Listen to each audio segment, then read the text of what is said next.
थे 8 मार्च 1967 की वाणी की प्रातः क्लास। पहले पेज के मध्यांश में बात चल रही थी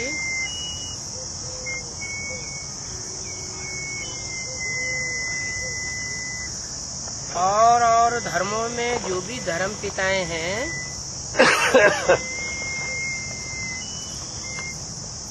वो कोई भी ऊपर नहीं चढ़ाते, खुद भी नीचे गिरते हैं और सारी दुनिया भी नीचे गिरती जाती है। मेंटेलिटी किसी की भी ऊंची नहीं उठती।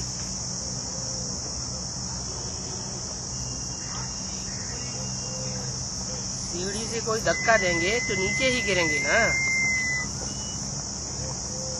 तो वहाँ लात मार करके एकदम नीचे गिरा देते।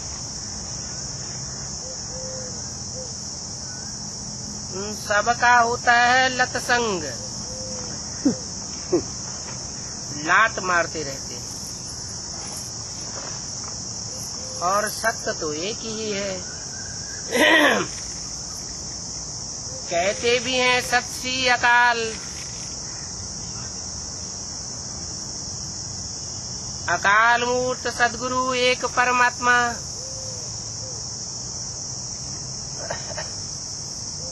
वो ही सभी की सदगति करते हैं।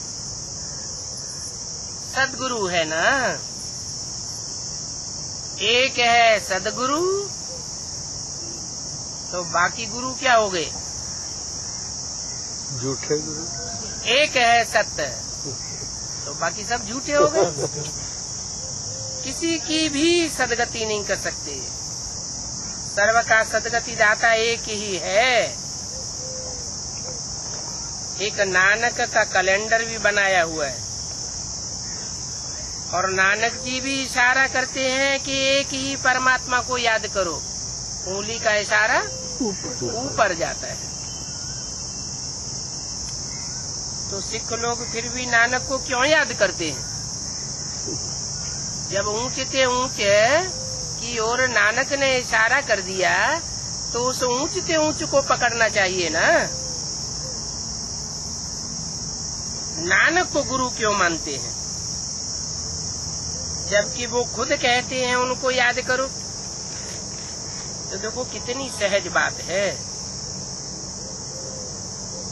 ये गुरु नानक का चित्र सभी सिखों को दिखाना चाहिए और उनकी बुद्धि आकर्षित करनी चाहिए। कोई भी होगा भगवान का इशारा सिर्फ ऊपर ही करेगा। अब बाप बिना बच्चों को परिचय कौन देवेगा? बच्चे हैं बिंदु बिंदु आत्माएं और बिंदु बिंदु आत्माओं का बाप ज्योति बिंदु शिव। वो कभी जन्म मरण के चक्र में नहीं आता है। वो भी जन्म मरण के चक्र में इस सृष्टि में आने लगे तो सबको छुड़ाने वाला कोई भी नहीं है। इसलिए वो है एक मुक्तिदाता। वो बाप ही बच्चों को अपना परिचय देते हैं। उनका परिचय और कोई को भी है ही नहीं। बच्चों को अपना बना करके सृष्टि के आदि मध्य अंत का परिचय देते हैं। बाप कहते हैं मैं तुमको आकर के आस्तिक बनाता हूँ, सच्चा सच्चा आस्तिक बनाता हूँ। पहले तुम नास्तिक थे, कहते थे परमात्मा सर्वव्यापी है, तो किसी एक के ऊपर आस्था नहीं हुई ना। अभी तुम पक्के आस्तिक हो। त्रिकालदर्शी बनाता हूँ। 8 मार्च 1967 की वाणी का दूसरा पेज। ये बातें कोई भी साधु संत आदि नहीं जानते। ये वेद का ड्रामा है। वो होते हैं हद के ड्रामे। और ये है बेहद का। तुम बच्चे जानते हो कि हमने सुख भी बहुत देखा है। क्या हमसे जास्ती सुख दुनिया में कोई और धर्म वालों ने नहीं देखा है। और हमने दुख भी बहुत देखा है। दुखी भी हम सबसे जास्ती होते हैं और सुखी भी हम सबसे जास्ती होते हैं। ये भारत ऊंचे से ऊंचे था, अभी नीचे से नीचे बन पड़ा है। पहले ये भारत बहुत साहूकार था, अब देखो कितना कंगाल है। आगे यहाँ से कितना गेहूं जाता था, अब तो देखो बाहर से कितना आता रहता है। ये क्या हो गया है? रिटर्न तो होता है। ड्रामा भी बहुत मजे से बना हुआ है। कृष्ण और क्रिश्चियंस का हिसाब किताब तो बहुत लंबा चौड़ा है। कृष्ण की राशि क्राइस्ट से मिलाई जाती है। क्रिश्चियंस ने भारत को लड़ा करके राजधानी ले ली। हिंदुओं और मुसलमानों को आपस में लड़ाई दिया।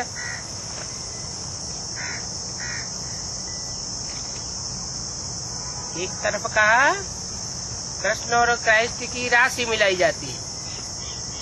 राशि मिलाई जाती है तो जरूर उनके स्वभाव संस्कार में समानता होगी। कृष्ण ने भी क्या किया महाभारत में? कौरवों और पांडवों को लड़ाई दिया। इधर क्रिश्चियंस ने भारत को लड़ा करके राजधानी ले ली। अब तुम लड़ाते हो। ये ड्रामा में नूंद है, वो वास्तव में आपस में लड़ते हैं। कौन? यादव और कौरव। वो यादव भी आपस में लड़ते हैं और राजा ही तुमको मिल जाती है। बाहर की दुनिया में भी ये स्थिति बनी हुई है। क्रिश्चियंस के दो हिस्से हो गए। एक नास्तिक है पूरा वर्ग, और एक क्राइस्ट और बाइबल को मानने वाला है, आस्तिक है। रशिया और अमेरिका, और दोनों के सिद्धांतों में भिन्नता है। वो आपस में लड़ेंगे, राजा ही तुमको मिल जाती है। ऐसे तो ये बातें कोई जानते नहीं है, क्योंकि वो सब हैं भक्ति मार्ग के गुरु। भक्ति मार्ग अर्थात अंधश्रद्धा का मार्ग, अनेकों का बताया हुआ मार्ग। और रावण का मार्ग है। रावण को 10 सिर होते हैं, 10 मते हैं, और तुम्हारा है एक राम बापू, तुम्हारी एक मत है। वो होते हैं भक्ति मार्ग की अथॉरिटी, भक्ति मार्ग के शास्त्रों की अथॉरिटी हैं। वो भक्ति मार्ग के राजाएं होते हैं निवृत्ति मार्ग वाले। घर घाट रानियों को, राजपाट को छोड़ करके जंगल में चले जाते हैं। अभी उन गुरुओं का जैसे राज्य है, सभी उनको माथा टेकते हैं। बड़े से बड़ा मिनिस्टर होगा, प्रधानमंत्री होगा, राष्ट्रपति होगा, वो भी उन गुरुओं के माथा टेकेगा। अभी देखो प्रेसिडेंट तो खुद मालिक है। वो सन्यासी तो उनकी प्रजा हो गई। फिर उनके आगे जाकर के वो प्रेसिडेंट माथा क्यों टेकते हैं? इसलिए माथा टेकते हैं कि वो भक्ति की अथॉरिटी हैं। भक्ति मार्ग में जो भी जास्ती अथॉरिटी वाले हैं, उनको भक्ति मार्ग की कम अथॉरिटी वाले जाकर के माथा टेकते हैं। तुम्हारा तो है ज्ञान मार्ग। यहाँ ज्ञान मार्ग में जो जास्ती अथॉरिटी वाले हैं, अर्थात जास्ती ज्ञानी हैं, ईश्वरीय ज्ञान को जिन्होंने ज्यादा ग्रहण किया है, हम समझते हैं वो बड़े ठहरे। उन बड़ों की बात फिर माननी पड़ी। ऐसे तो यहाँ ज्ञान देने वाला एक ही बाप है, जो सबकी सदगति करते हैं। अभी तुम सत्यनारायण की कथा सुनते हो, सच्ची सच्ची। वहाँ भक्ति मार्ग में भी सत्यनारायण की कथा सुनते थे। वो सच्ची कथा नहीं थी, चौपड़ी पर लिखा होता है सत्यनारायण की कथा, लेकिन लीलावती, लकड़हारा, कलावती की कथा सुनाते हैं। सत्यनारायण की कोई जीवन कहानी नहीं सुनाते। यहाँ तो तुमको बाप बैठ सत्यनारायण के 84 जन्मों की कहानी बताते हैं। तो सच्ची कथा तुम सुनते हो। सच्ची कथा सुनने से सत्ययुग स्थापन होता है, और झूठी कथा सुनने से कलयुग स्थापन होता है, पाप का युग स्थापन होता है। तो ये नर से नारायण बनने की कथा है। गीता में भी कौन सा ज्ञान दिया गया है? अर्जुन को नर से नारायण बनने का ज्ञान दिया गया है। नारी द्रौपदी को नारी से नारायणी बनने की बात समझाई गई है। तो ये बड़े बड़े अक्षरों में लिख दो कि झूठी गीता से भारत झूठ खंड भरतनाट्य पैनी बन गया। झूठी गीता झूठ खंड स्थापन कर देती है, और सच्ची गीता सत्य खंड स्थापन कर देती है। झूठी गीता पूरी खंडित हुई पड़ी है। गीता को माता कहते हैं। गीता माता और गीतापति भगवान। तो क्या शास्त्र मात्र चौपड़ी की बात है? शास्त्र का अर्थ होता है शासन करने वाला। तो शासन जड़ किताब करेगी या कोई चैतन्य आत्मा करेगी? कोई चैतन्य आत्मा है जो गीता माता के रूप में गीतापति भगवान के हाथ में गाई जाती है। भगवान जब उसकी गायन करते हैं, उसकी महिमा करते हैं, तो भगवान का उसके ऊपर आधिपत्य होता है। भगवान का जब आधिपत्य होता है तो सच्ची गीता से सत्ययुग की स्थापना होती है। उस सच्ची गीता में गीता का भगवान निराकार शिव शंकर भोलेनाथ प्रत्यक्ष हो जाता है। जब वही गीता झूठी बनती है तो उसमें जो साकार कृष्ण की उपासना करने वाले हैं वो कृष्ण का नाम डाल देते हैं, और कृष्ण का नाम डाल देने से गीतापति भगवान शिव नहीं रहता, गीता का पति कृष्ण हो जाता है। तो देखो कितना जुल्म कर दिया। कृष्ण तो सतयुग का पहला प्रिंस, जो नर नारायण की औलाद बनता है, सृष्टि का पहला पत्ता, उस बच्चे को गीता माता का पति बनाई दिया। ऐसा जब भी विचार संसार में फैल जाता है तो दुनिया की दुर्गति हो जाती है। सब धर्म धर्म के नाम पर अधर्म हो जाते हैं, तब भगवान को आना पड़ता है।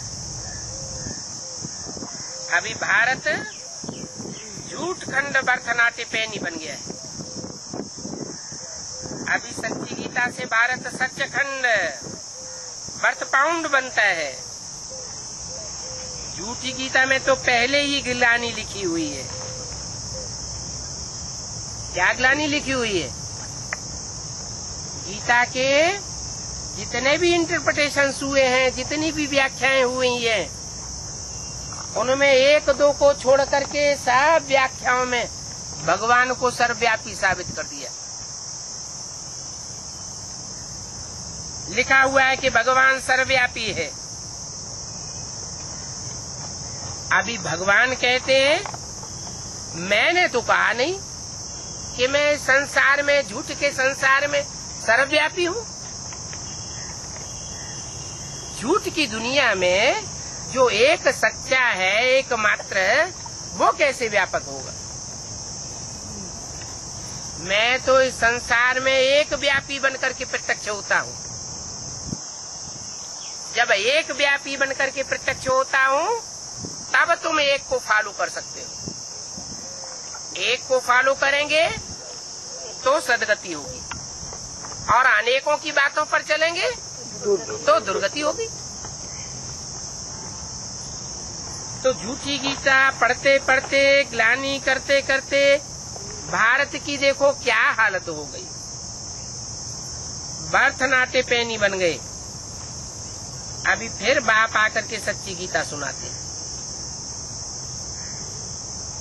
सहज राजयोग सिखाते हैं, तो भरत पाउंड बन जाते हैं। बाबा टोट के बहुत समझाते हैं, परंतु बच्चे देह अभिमान के कारण भूल जाते हैं और असली बात बुद्धि में नहीं बैठती। क्या कि गीता का भगवान श्री कृष्ण उर्फ दादा लेखराज नहीं है। तथाकथित ब्राह्मण क्या समझे बैठे हैं कि सृष्टि पर गीता का साकार भगवान प्रैक्टिकल में कौन होता है?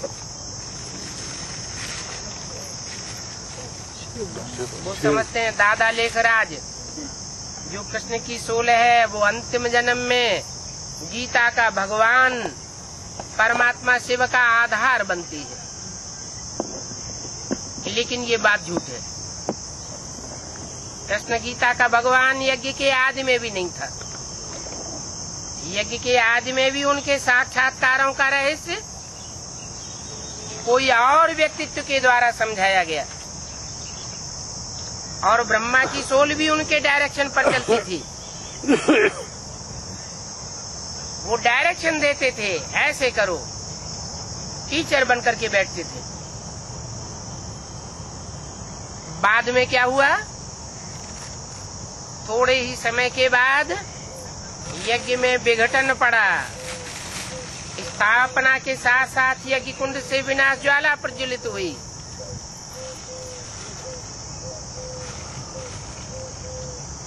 और जो सचखंड स्थापन करने वाला वर्ग था वो अलग हो गया। दूध की मक्खी की तरह निकाल के फेंक दिया गया। बाकी जो भी थे दूसरे दूसरे धर्मों में कन्वर्ट होने वाली आत्माएं, जिन्हें भगवान ने इकट्ठा किया था राजयोग सिखाने के लिए, लेकिन वो सब ब्रह्मा के फरेब में आ गए।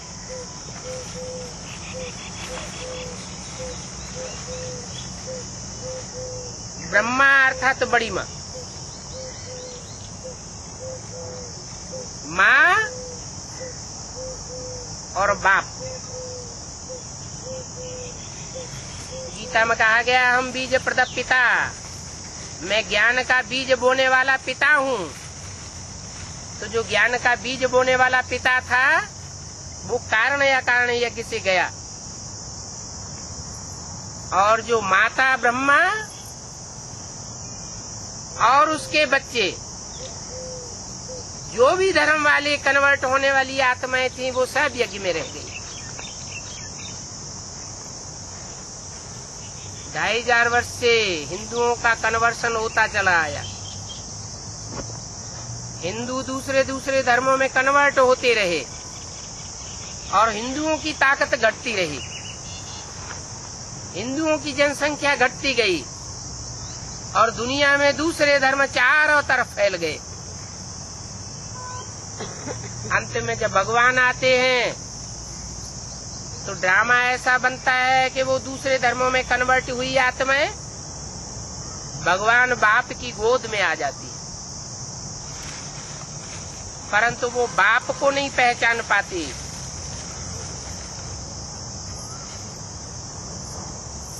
माँ को सपोर्ट करती है,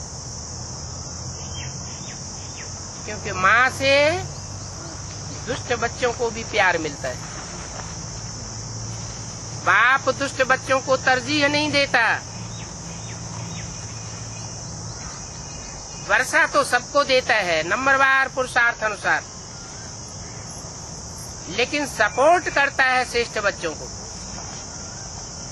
तो जो श्रेष्ठ बच्चे थे, सूर्यवंशी बच्चे थे, जो कभी दूसरे धर्म में कन्वर्ट नहीं होने वाले थे, वो तो बाप के साथ ही साथ चले गए।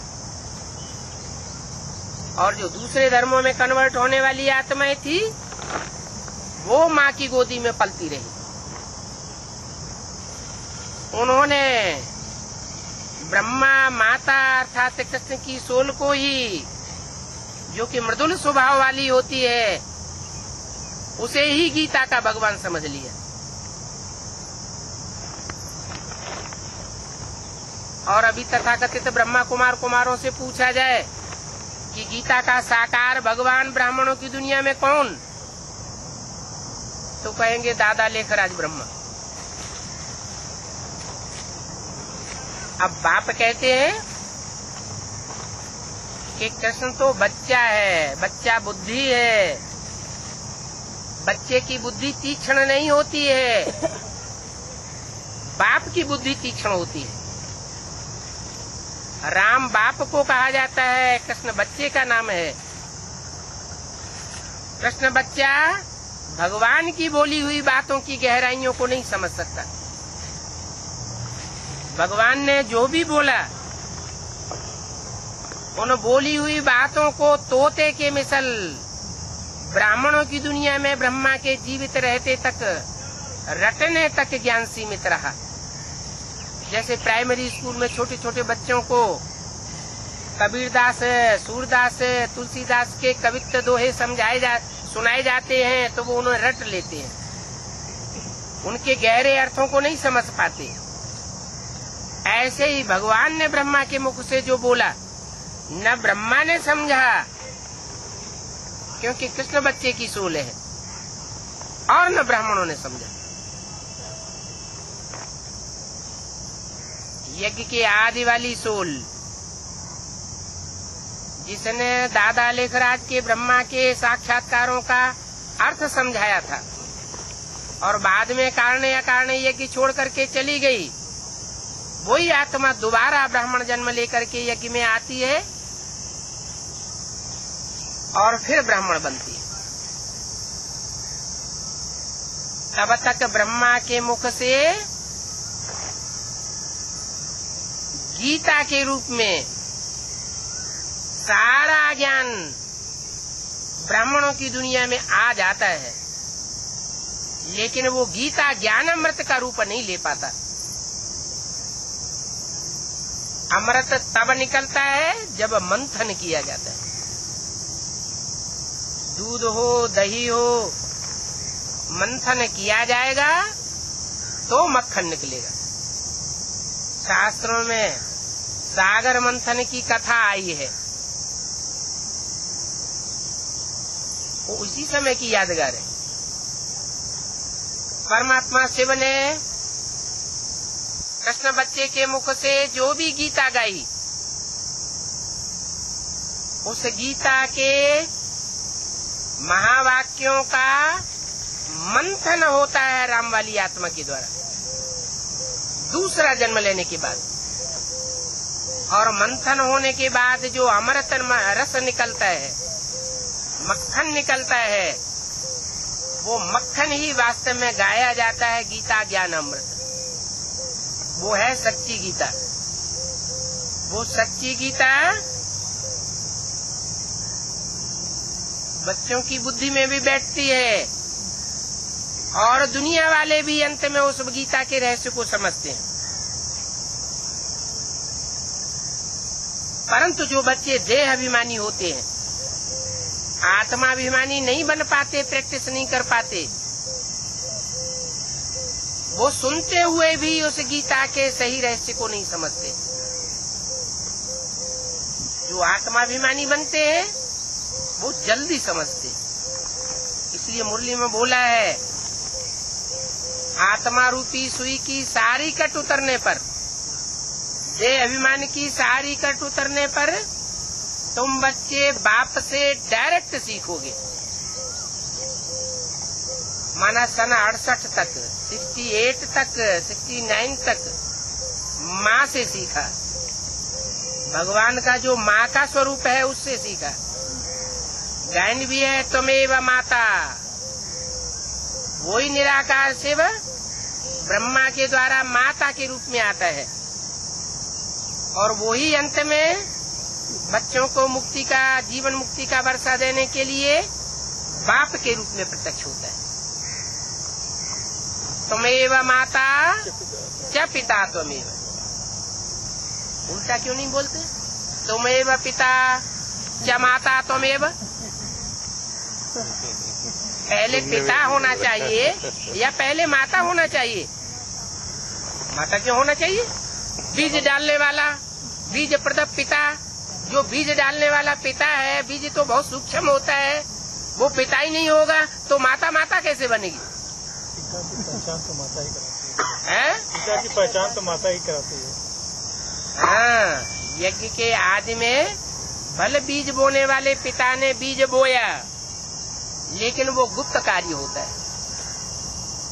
लौकिक दुनिया में भी माँ बाप के बीच में जो बच्चों की पैदाइश के लिए बीजारोपण होता है, न बच्चे जानते हैं न दुनिया जानती है।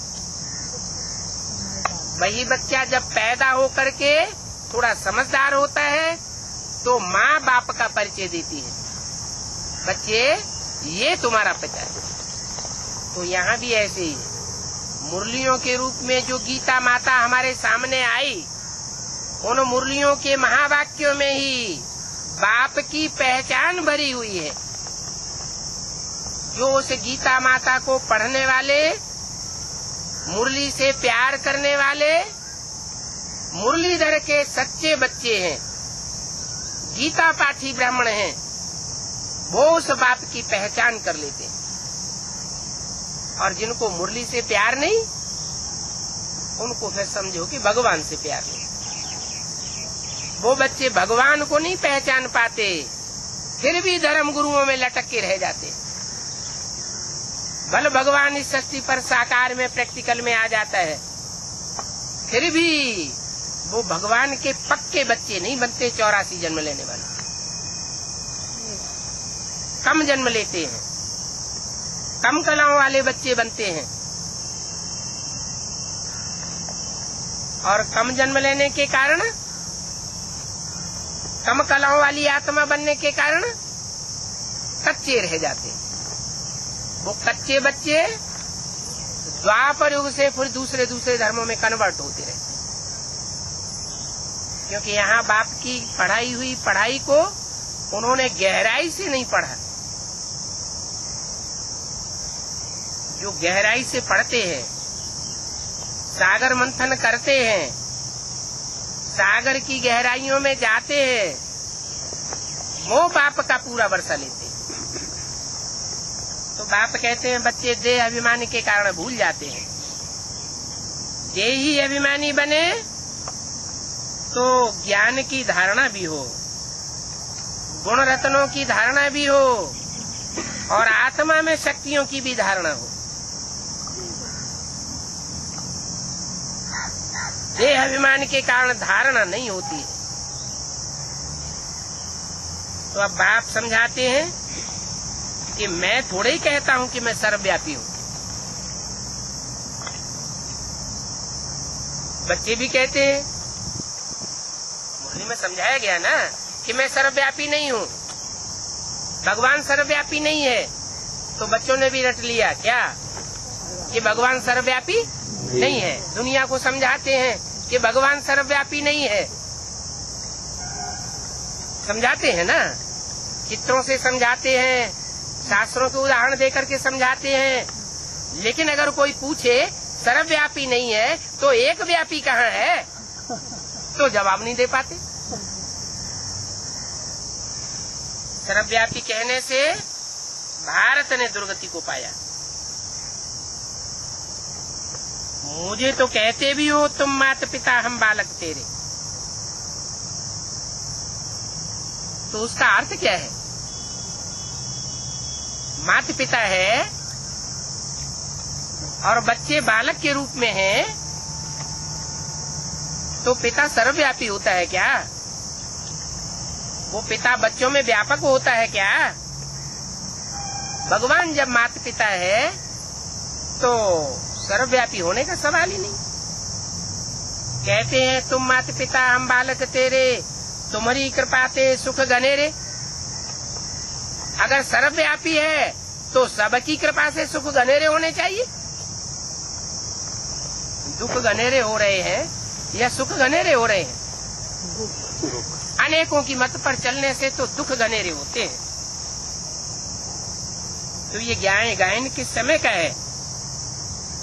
तुम्हारी कृपा ते सुख गनेरे, ये वर्तमान संगम युग का गायन है कि वो माता पिता की जिन बच्चों के ऊपर कृपा होती है उन बच्चों को जन्म जन्मांतर घनेरे सुख मिलते हैं। जैसे पक्षी चूं चूं चूं करते रहते हैं, आवाज करते हैं, परंतु समझते कुछ भी नहीं है। उस चूं चूं का अर्थ तो कुछ भी नहीं होता।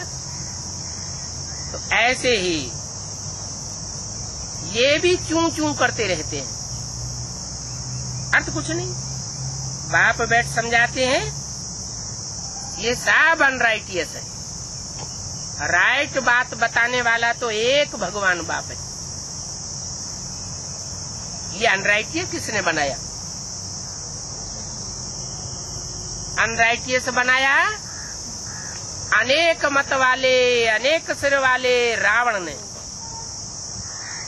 और राइटियस एक राम बाप बनाते हैं। रामलीला खेलते हैं तो रावण 10 सिर का बनाते हैं और राम को एक सिर दिखाते हैं। मतलब क्या हुआ कि राम एक रास्ता बताते हैं और रावण न जानने के कारण सच्ची बात को अनेक रास्ता बताता है। खुद भी भटकता है और दुनिया को भी भटकाता है। तो देखो रावण ने अनराइटियस बनाया। भारत सचखंड था तो सभी सच्चा बोलते थे, और अभी झूठ खंड है तो तुलसीदास ने भी लिख दिया, झूठ है लेना, झूठ है देना, झूठ है भोजन, झूठ चबेना। क्या सब कुछ खाना पीना बोलना चलना सारा ही झूठ ही झूठ। धंधा धोरी सब झूठे हो गए। चोरी ठगी आदि कितना लगा पड़ा है। यहाँ तो कितनी चोरी चकारी आदि है। डिफेंस मिनिस्टर आदि, जो डिफेंस मिनिस्टर हैं उनकी भी कन्या को किडनैप करके ले जाते हैं। तो डिफेंस मिनिस्टर का ही परिवार सुरक्षित नहीं है तो प्रजा का क्या हाल होगा?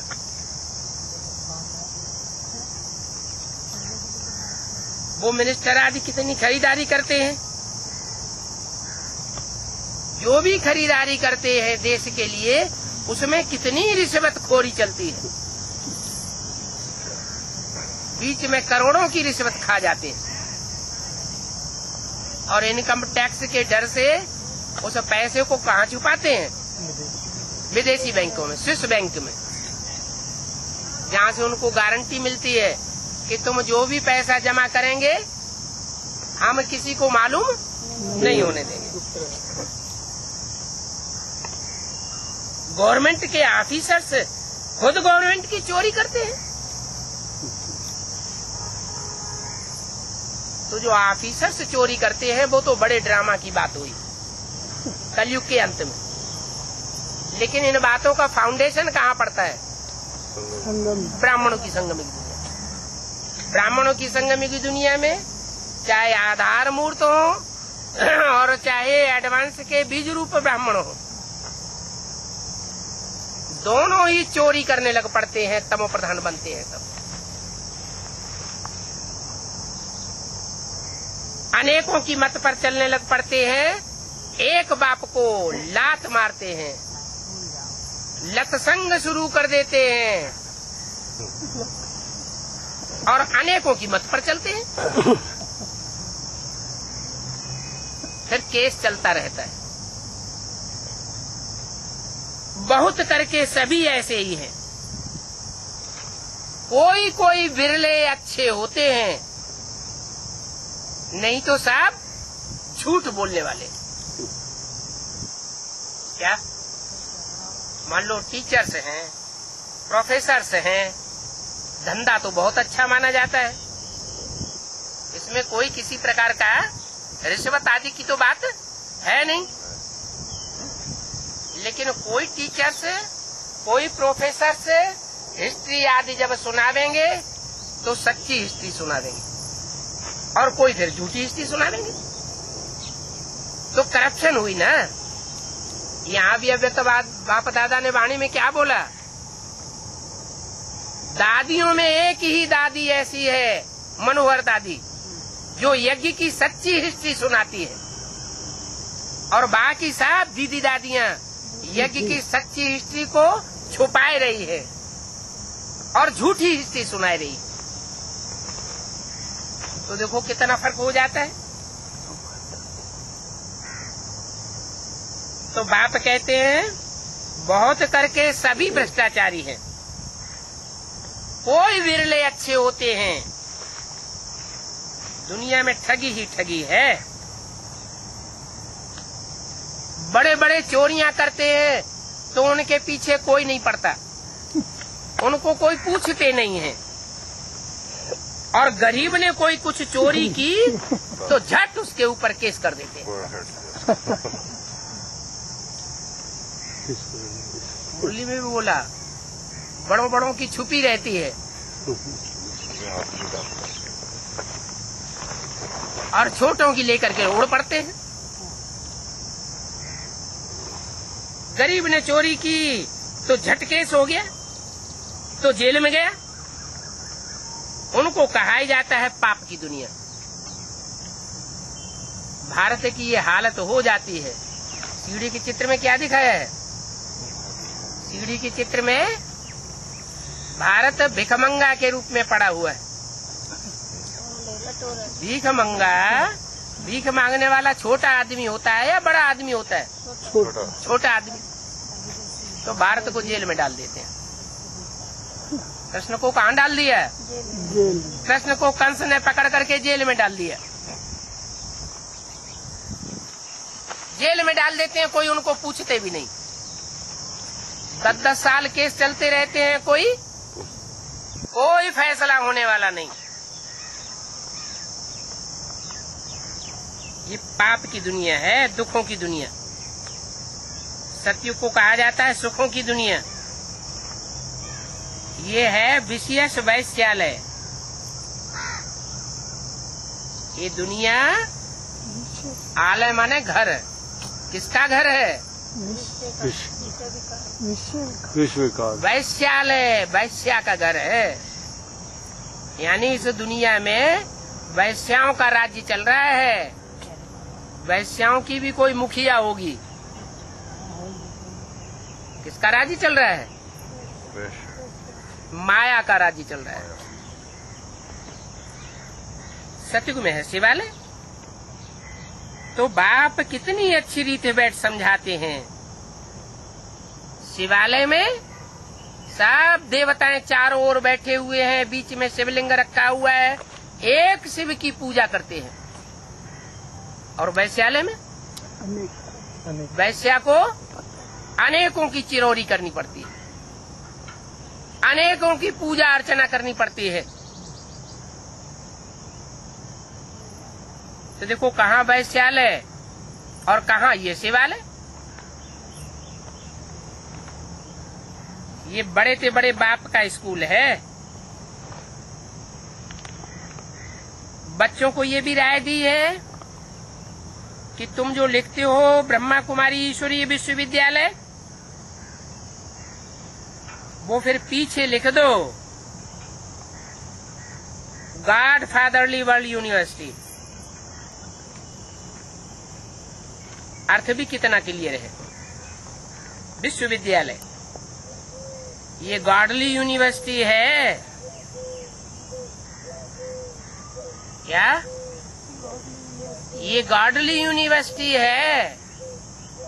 इसके मुकाबले वो सब है डॉगली यूनिवर्सिटी। तो एजुकेशन में क्या होता रहता है? डॉग एंड विचेस बनते हैं या गॉड गॉडेस बनते हैं? सतयुग की नई दुनिया होगी तो उसमें राधा की दृष्टि कृष्ण में डूबेगी, कृष्ण की दृष्टि राधा में डूबेगी। तो उनको कहते हैं गॉड एंड गॉडेसेस। और इस दुनिया में सबकी दृष्टि व्यभिचारी बनी पड़ी है। तो वो डॉगली यूनिवर्सिटी है। रात दिन का फर्क है। यहाँ तो एक दो को गाली देते रहते हैं। बाप बच्चे को कहते हैं एक कुत्ते का बच्चा। अरे कुछ अकल है कि नहीं? तो जो श्रूड बच्चे होते हैं वो झट कह देते हैं हम कुत्ते का बच्चा। तो आप क्या हुए?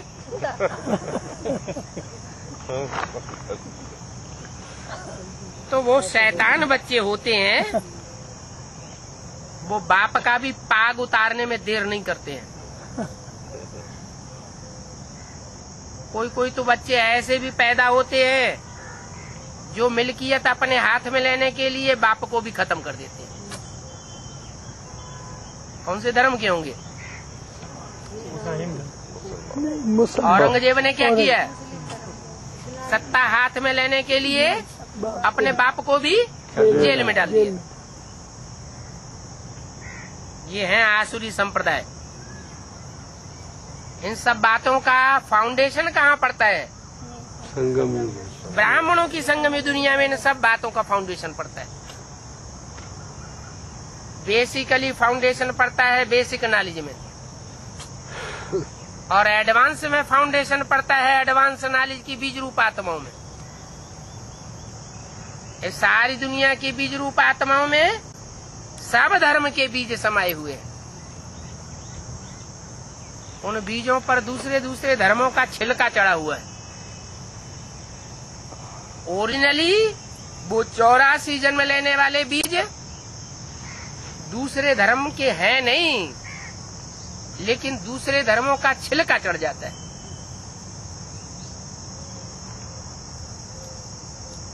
तो बाप कहते हैं ये सब आसुरी संप्रदाय। मुख से कहते भी हैं कि राम राज्य चाहिए, वाले हैं कि राम राज्य चाहिए, तो जानते हैं ना कि ये रावण राज्य है। ऐसे भी नहीं समझते हैं कि हम रावण राज्य वाले हैं। 8 मार्च 1967 की वाणी का तीसरा पेज। अब उनमें तो कुछ भी बुद्धि नहीं है। बाप आकर के समझदार बनाते हैं, कहते हैं इन विकारों को जीतो, विकारों को जीतेंगे तो तुम जगत जीत बनेंगे। बताते हैं कि ये काम महाशत्रु है, इन पर जीत पहनो। जीत पहनेंगे तो जगत जीत बनेंगे। शास्त्रों में कथा भी है, क्या? मन जीते जग जीत। मन जीते जगत जीत।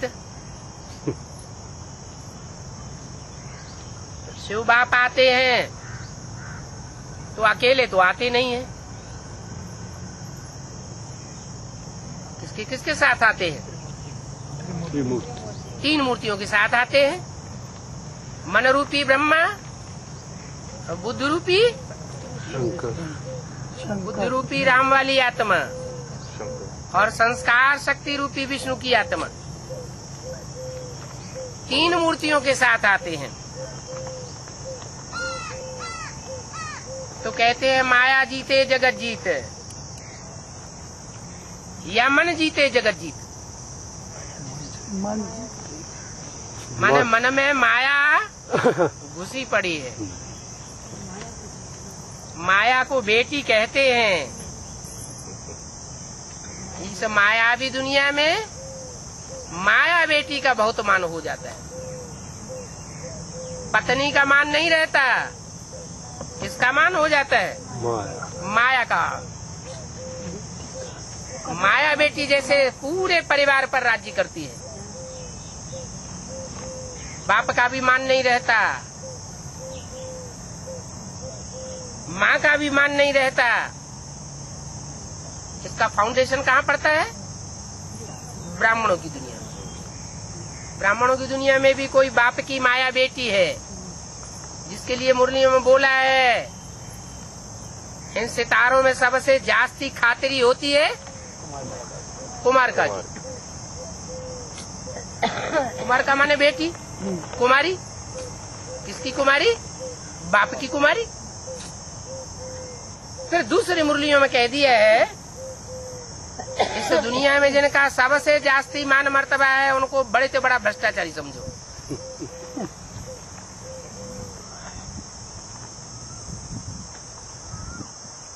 तो मन रूपी ब्रह्मा बेटी को बहुत महत्व देता है,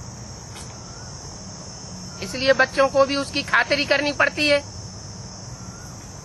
इतनी तो खातिरी करते हैं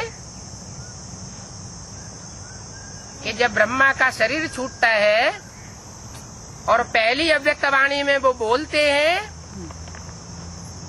कि मनमोहिनी दीदी सभी सेंटर्स की देखभाल करेगी और यीशु के साथ कुमारिका हेड ऑफिस के कार्यों में मददगार बनेगी। तो क्या हुआ?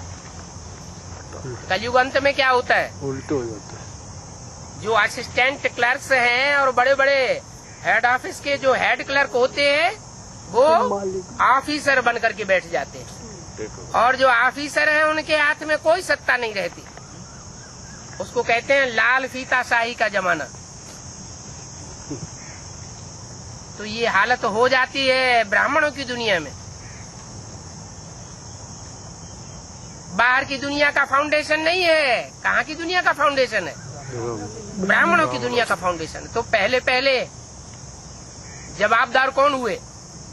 ब्राह्मणों की दुनिया के लोग। वही फाउंडेशन डालने वाले। तो बाप कहते हैं इन विकारों को जीतो। इन विकारों में मन बहुत रमण कर गया है। मन को कंट्रोल करो। मन माना ब्रह्मा रूपी पहली मूर्ति। मुरली में बोला है, कहते हैं शिव की सवारी शंकर पर होती है और शंकर किस पर सवारी करते हैं? बैल पर सवारी करते हैं। दिखाते हैं कि ऐसे छलांग लगा करके बैल पर सवारी कर लेते हैं, माने हाई जंप लगाते हैं और बैल पर सवार हो जाते हैं। तो सवार होने से पहले क्या हालत होती है भारत की? है? मन कंट्रोल किए बैठा है। मन को जब तक कंट्रोल नहीं किया है तब तक काम महाशत्रु पर जीत नहीं हो सकती। ये काम महाशत्रु है। बच्चे बुलाते भी हैं, ये नहीं कहा ये मन महाशत्रु है। क्या कहा? काम महाशत्रु है। बच्चे बुलाते भी हैं कि हम कामी कुत्तों को आकर के गाड़े जा करके बनाओ। सन्यासी लोग फिर अपने को कह देते हैं शिवो हम। क्या? हम ही शिव भगवान का स्वरूप है।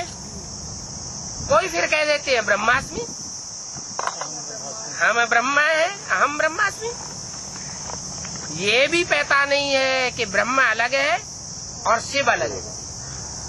ब्रह्म है जड़ तत्व और शिव है शंकर की जटाओं में घुमड़ गया। ब्रह्मा ने शरीर भी छोड़ दिया, ज्ञान का परिपक्व रूप बन गया, फिर भी वो जगत पर कल्याण के लिए प्रत्यक्ष नहीं हुआ। 6869 से लेकर के 76 तक वो ज्ञान गुप्त ही बना रहा। उसका क्लैरिफिकेशन कोई की बुद्धि में नहीं आया। फिर कहते हैं भागीरथ ने दोबारा तपस्या की।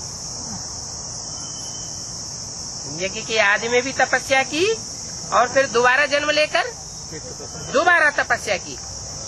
जब दोबारा तपस्या की तो लंबे समय की तपस्या के बाद फिर गंगा जटाओं से निकल करके पृथ्वी पर बहने लगी। तो गुरु लोग तो पानी की गंगा समझते हैं, भले चित्र बना देते हैं जटाओं में कोई कन्या का, लेकिन उनकी बुद्धि में नहीं आता कि जब दूसरी बार भागीरथ की तपस्या पूरी होती है, दूसरी मूर्ति का कार्यकाल पूरा होता है, तो अंत में जाकर के वो ज्ञान गंगाएं प्रत्यक्ष होती है। तो कहते हैं शिव ने गंगा लाई। अब शिव तो सन 36 में ही प्रवेश कर गया था, फिर गंगा इस सृष्टि पर आई क्या? नहीं। शिव जिसमें प्रवेश करता है मुकर्रर रूप में, वो तपस्या करता है। शिव को तपस्या करने की दरकार नहीं है। शिव जिसमें मुकर्रर रूप में आता है वो तपस्या करता है। इसलिए शंकर को तपस्वी के रूप में दिखाया जाता है। वो फिर शिव शंकर को मिलाकर एक कर देते हैं कि शिव और शंकर एक ही है। बाप कहते हैं नहीं, अगर शंकर शिव ही होता तो उसे तपस्या करने की क्या दरकार? याद में बैठे हुए क्यों दिखाया जाता है? याद करता है, तपस्या करता है, इसका मतलब अभी आत्मा संपूर्ण शिव समान बाप समान नहीं बनी। जब बाप समान आत्मा बन जाएगी तो शिव शंकर को मिला करके एक समझने लग पड़ेंगे, क्योंकि प्रैक्टिकल बात हो जाएगी।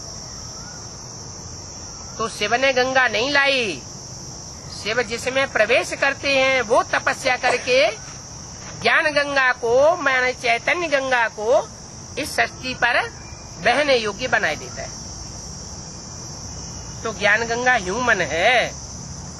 बाप की महिमा तो बच्चे जानते हैं। आसुरी संप्रदाय न बाप को जानते हैं और न ही बाप की महिमा को जानते हैं।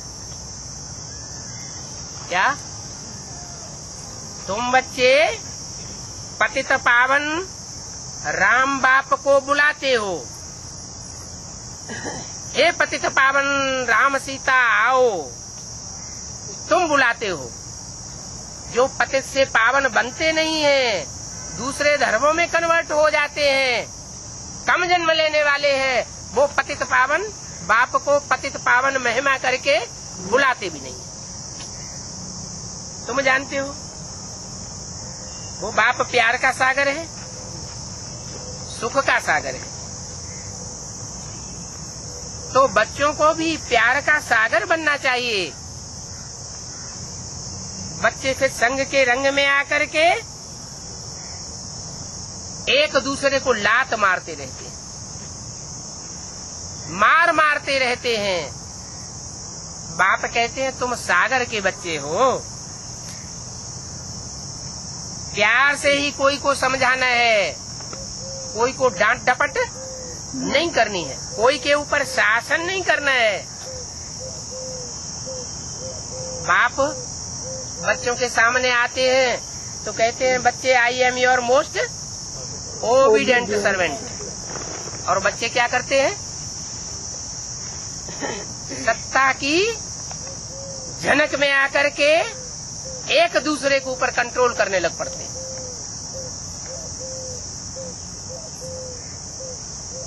बाप तो देखो सबको ज्ञान सुनाते हैं, कोई कैसा भी है उसको ज्ञान सुना करके ऊंचे से ऊंचे बनाए देते हैं। तो प्यार का सागर हुआ ना, बहुत प्यारे बन जाते हैं। टीचर स्टूडेंट को प्यार से पढ़ाते हैं तो प्यार से पढ़ने वाले स्टूडेंट कोई बैरिस्टर बन जाते हैं, कोई इंजीनियर बन जाते हैं। बाप कहते हैं तुम भी एक दो को प्यार करो। नंबर 1 प्यार तो यही है कि सबको बाप का परिचय दो। भगवान बाप इस सृष्टि पर आया हुआ है, प्यार से समझावेंगे तो उनकी बुद्धि में बैठेगा।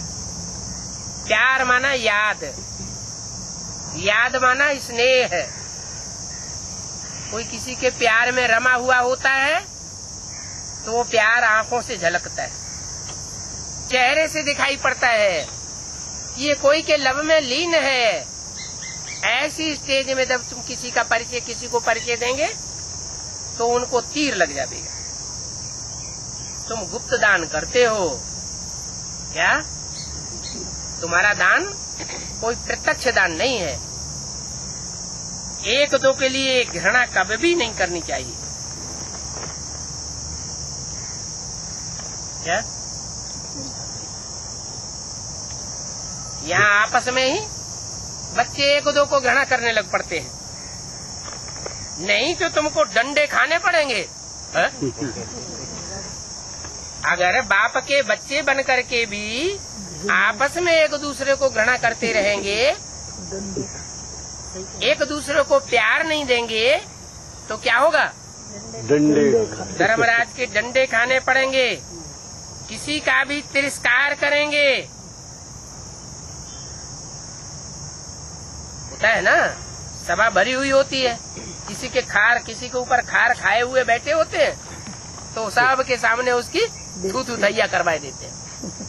तो बाप कहते हैं भरी सभा में किसी का तिरस्कार करेंगे, अपमान करेंगे तो बाप कहते हैं धर्मराज के डंडे खावेंगे। कब भी नफरत नहीं रखो, कोई का भी तिरस्कार नहीं करो। क्यों? जो जैसा करेगा वो वैसा स्वतः ही पाएगा।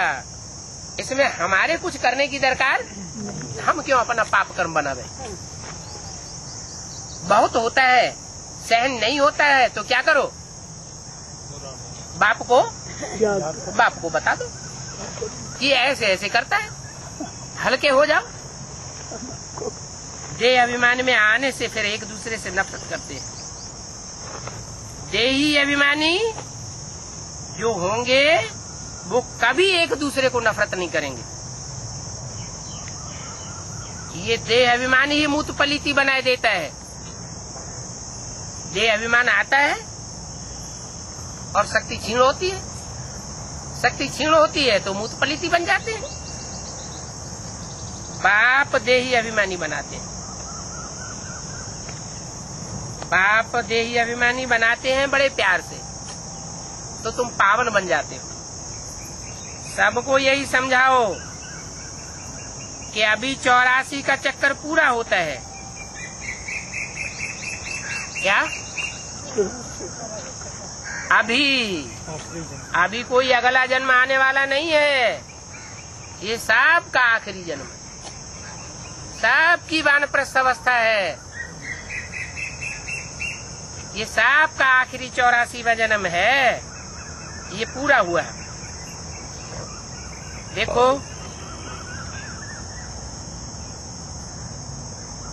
महारानी कितनी तंग है। सन 67 की वाणी है,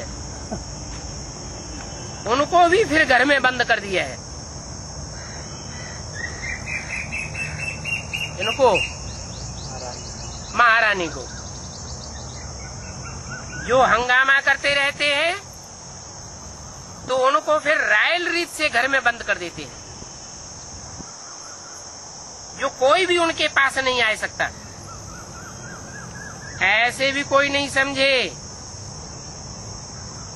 कि उनको जेल में डाल दिया है। पब्लिक ये नहीं समझ पाती कि ये जेल में है। कितनी बड़ी महारानी है राजस्थान की, उनको तुम्हारा पत्र जाना चाहिए। कहाँ की महारानी है? राजस्थान की। वो तो हद का राजस्थान है, तुम्हारा है बेहद के राजाओं का राजस्थान। तो उनको तुम्हारा पत्र जाना चाहिए। तुम क्यों हैरान हो रही हो? हैं? तुम ही पहले सूर्यवंशी महारानी थी, अभी तुम चंद्रवंशी बन पड़ी हो। क्या ज्ञान चंद्रमा ब्रह्मा के कुल में आकर के तुमको जन्म लेना पड़ा, वहां जाके सरेंडर हो गई। अभी फिर 84 जन्म लेते लेते उतरते उतरते पतित बन गई हो। अभी बाप फिर से तुमको सूर्यवंशी महाराजा महारानी बनाने के लिए आए हैं। तो तुम चंद्रवंशी से सूर्यवंशी महारानी क्यों नहीं बनती हो?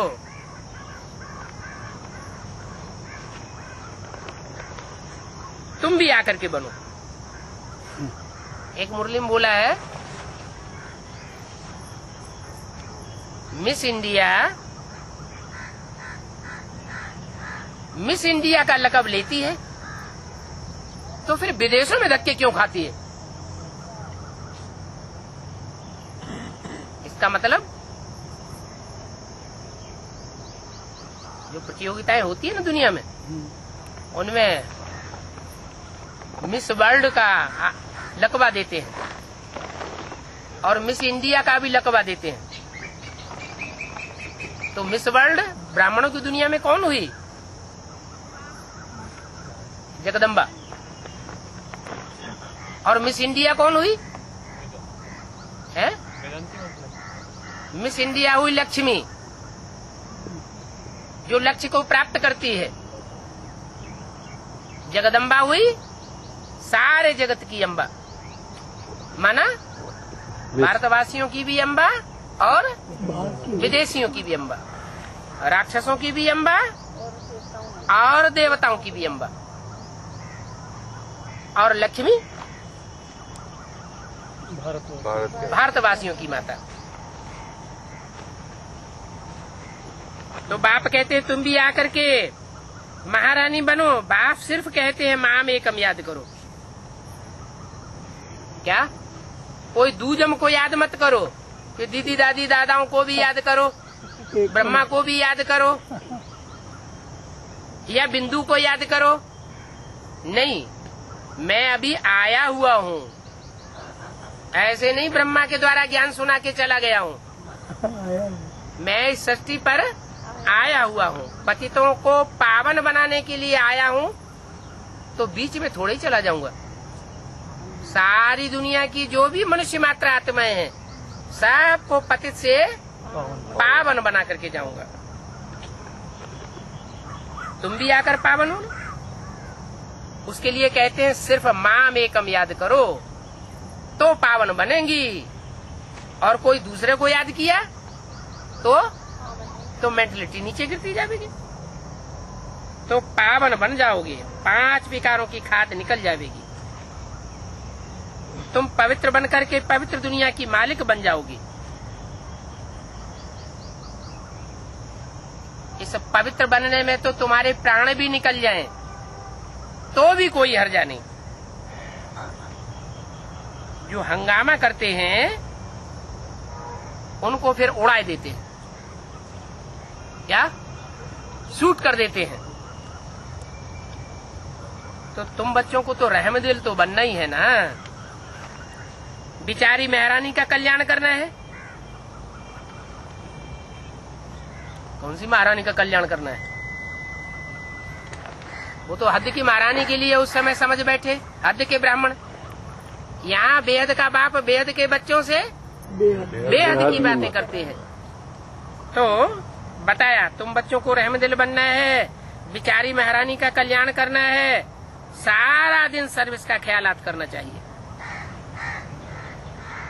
इसलिए अव्यक्तवाणी में भी बोला क्या कि तुम बच्चों को विजयमाला का आवाहन करना चाहिए। क्या विजयमाला का आवाहन करेंगे तो विजयमाला की जो मुखिया होगी उसका आवाहन स्वतः ही हो जाएगा। ये नहीं कहा रुद्रमाला का आवाहन करना चाहिए। क्या कहा? विजयमाला का आवाहन कर। लेकिन करते क्या है? अभी क्या कर रहे हैं? बुद्धि में किसके आवाहन की बात होती है? जगदम्बा के आवाहन की बात होती है। अरे जगदम्बा तो लक्ष्य भी नहीं प्राप्त करती जिंदगी का। जो बाबा ने लक्ष्य दिया है, नर से नारायण बनना है, नारी से लक्ष्मी बनना है। तो जो खुद ही लक्ष्य प्राप्त नहीं करेगी वो तुमको क्या बनाएगी? लक्ष्यहीन बनावेगी या लक्ष्य पर पहुंचावेगी? लक्ष्यहीन बना देगी। तो अव्यक्तवाणी में भी बोला किसका आवाहन करना चाहिए? विजयमाला का आवाहन करो। और भक्ति मार्ग में भी किसका आवाहन करते हैं? लक्ष्मी का आवाहन करते हैं। लेकिन आवाहन तो करते हैं, लेकिन आवाहन करने से पहले घर की सफाई भी करते हैं। उसके लिए फिर दादी अम्मा निकलती है झाड़ू लेकर के और सारे घर की सफाई करती है। सारे घर की सफाई हो जाती है, फिर लक्ष्मी आती है। तो बाप डायरेक्शन देते रहते हैं। देखो ऐसे ऐसे बहुत दुखी हैं इस दुनिया में, उनको लिखना चाहिए और बहुत शार्ट में लिखना चाहिए। क्या लंबा चौड़ा नहीं लिखना चाहिए, उनको शार्ट में लिखना चाहिए। बाप कहते हैं बाप कहते हैं माना साकार में है बोलने वाले, मुख से बोल करके ही कहते हैं कि मुझे याद करो।